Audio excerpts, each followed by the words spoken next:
வெளிநாட்டில் தூக்கு தண்டனை விதிக்கப்பட்ட இந்திய மீனவர்களை மத்திய அரசு காப்பாற்றியதாக கூறும் பிரதமர் அதற்கான புள்ளி விவரங்களை வழங்கிட வேண்டும் என்று அமைச்சர் அனிதா ராதாகிருஷ்ணன் தெரிவித்துள்ளார்.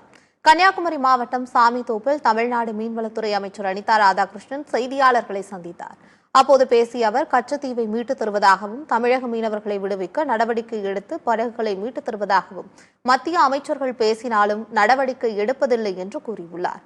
வெளிநாட்டில் தூக்கு தண்டனை விதிக்கப்பட்ட மீனவர்களை மத்திய அரசு காப்பாற்றியதாக கூறும் பிரதமர் அதற்கான புள்ளி விவரங்களை வழங்கிட வேண்டும் என்றும் அவர் வலியுறுத்தினார்.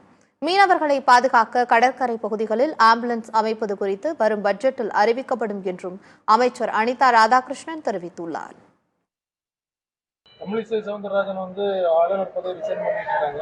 தூத்துக்குடியில் அவங்க போட்டியிடுற மாதிரி ஒரு தகவல் வெளியாகிருக்கு.